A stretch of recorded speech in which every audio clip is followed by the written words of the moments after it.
Welcome to the basics of After Effects. Today I'm going to be showing you how you can do the basics of After Effects. Basically the minimal base. You dig?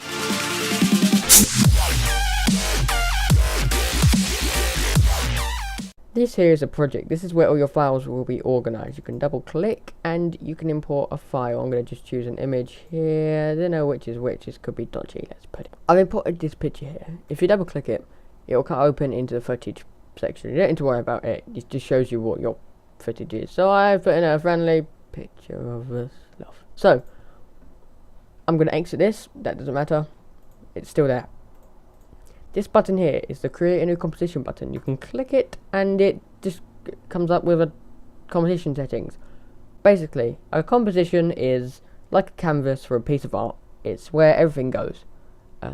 Yeah, the resolutions. 1280 by 720 is 720p on YouTube.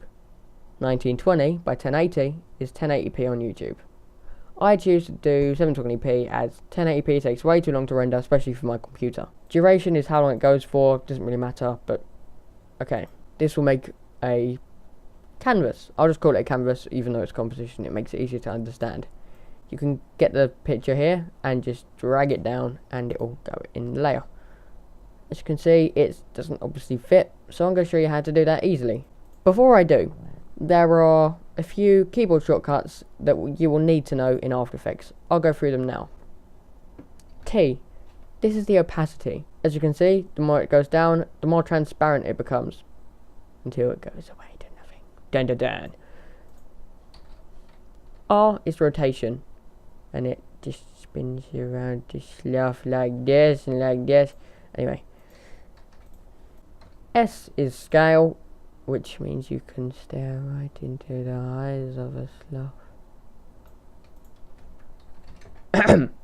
P is position. This just means you can easily position something more than dragging it around with your mouse, like so. You can obviously scale it using the dots on the side, and I can just be like la la la la, and clip it in place like that.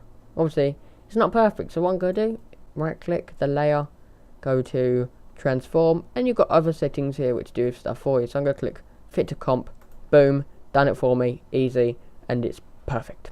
Obviously, I don't want it fit into comp, I like it like this. Rendering. With rendering, you can see here's my timeline. It goes up to 15 seconds as I set before, and you can scroll through. Obviously, it's not going to do anything because it's a solid, it's just a picture, it's not going to move. There's a green bar down here. This means how much of it is rendered that you can scrub through and it won't alter. However, if it was a video, you would have to click 0 on your keyboard, not the 0 by the backspace and the QWERTY, but the 0 on your number pad, and that will render it from your RAM.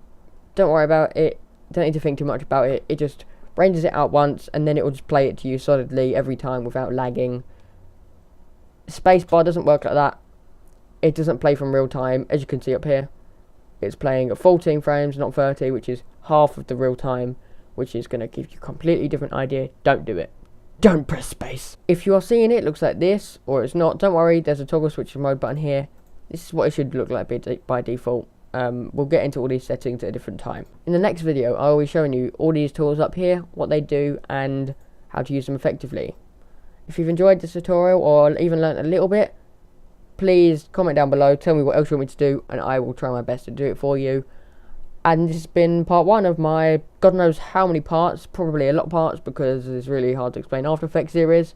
That will be the title, clearly. And I'll see you in the next one. Thanks.